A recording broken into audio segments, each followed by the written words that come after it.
Is it the concept on which we project everything what is evil in the world? Then the discussion is not so fruitful, because it is easy. If we mean by empire the concrete empires of our world, for instance, but not only the United States. I'm a member of the European Community, also an empire which is very much hesitating in supporting the revolutions in the Arab countries. Then my question is, can the concrete empires which exist also do something good, or is everything evil? In 1945, my country was liberated from the Nazi Empire by the United States of America and the Canadians. Until today, we are very grateful for that. Is it wrong to be grateful for what these empires did to us? We have the Palestinian Authority, and many documents are revealed now. That's another side of also an empire. So shouldn't we be not more be nuancing what is empire, and is everything evil what they are doing? We'll take 2 more questions. Colin Douglas from Scotland. Thank you to both the speakers this afternoon. In relation to the statement that God is love, I struggle sometimes with my own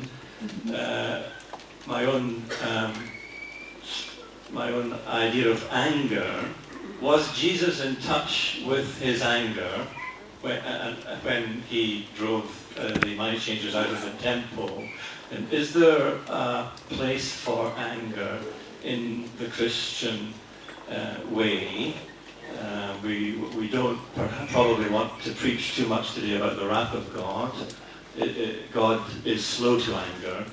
If I suppress my anger, am I doing the right thing? Or is there a place for me to get in touch with my anger and to use that positively?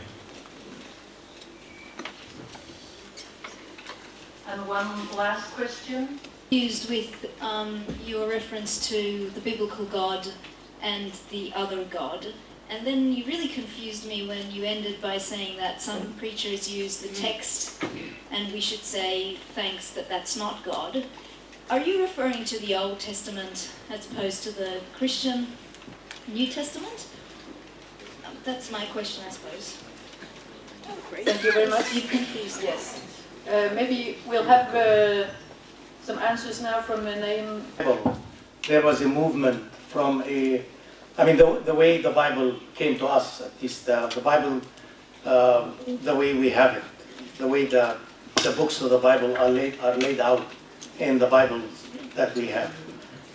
It seems to me that there is a movement within the Bible from a very exclusive tribal concept of God. And after the exile, it seems to me that there is the beginning of an openness, different understanding of God. A God that is the creator of the world, not a tribal concept of God. And I find within the Old Testament some texts that are wonderful because they begin to express a very inclusive God. And I think that inclusivity, I guess, moves on within the New Testament. It's God so loved the world. There is no reference to God only loving or caring for just one people. But I see that, the beginning of that in the Old Testament. Then it continues there.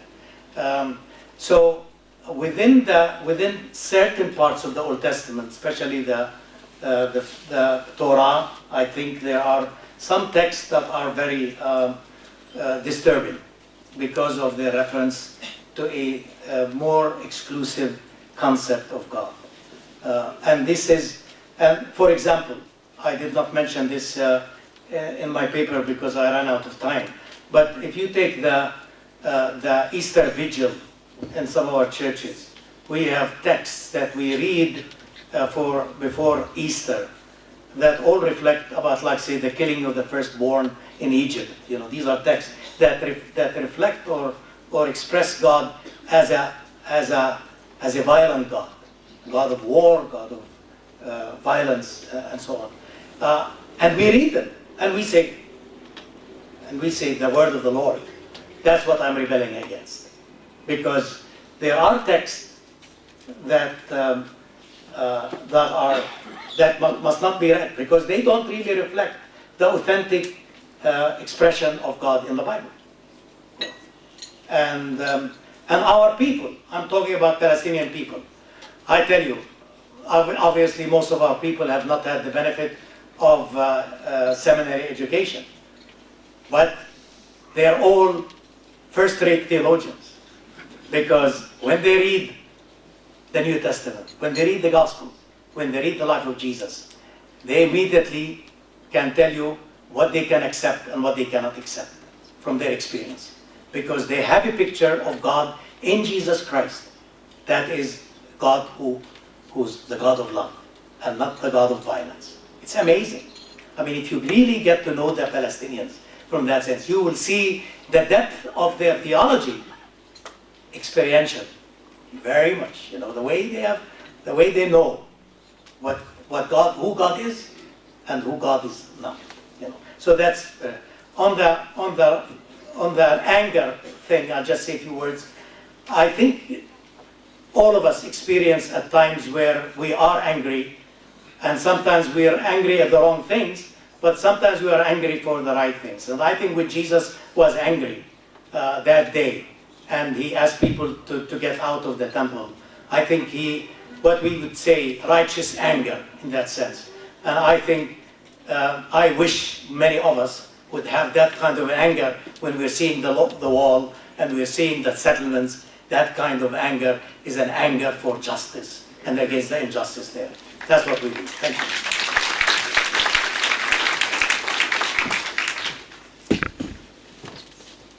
Thank you.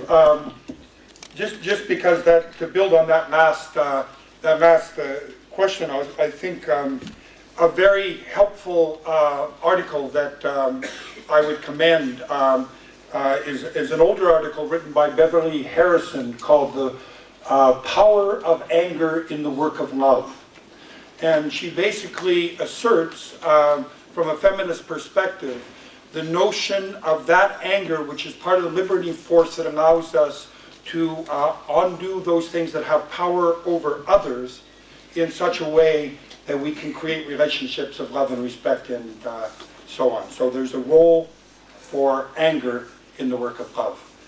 I think in terms of I would say it was really a question to Naeem, but I would just like to be clear and to really be in solidarity with Naeem. And some of people will know about this question of the Bible, and people remember Michael Pryor's moral reading of the Bible. Remember that when he said, that all the cigarette packages now that have warning labels? And what do they say? Smoking is harmful to your health. Well, he said there should be the Bible. The Gideon should have a warning label that says, reading this book may be harmful to other people's health. It may lead you go out to occupy their lands and so on. So there is a moral perspective, and part of the imperial mentality that I talked about, and I just want to hook it with my talk, is the uncritical acceptance of death-dealing ideology in the Bible as divine is part of the mechanisms and control of the empire. We are asked to be critical receivers of the word of life. The Bible, we are all big boys and girls here. We know that the Bible, as Professor Horsley said, has been edited with ideological intentions. Edited with ideological intentions. Why would we be naive in receiving, without criticism, phrases, understandings that are meant to keep women in a subordinate position? You know the tales of terror, of the gang rape and so on. And also, it's no picnic to be a Jewish person and having to listen to the mistranslations that blame your entire people for the destruction of Jesus. So I think just let's say that all of the Bible, each and every bit, has to be read critically. This is not, as I understand, and I'm just kind of defending extra, in the recent Kairos Palestine document, there have been a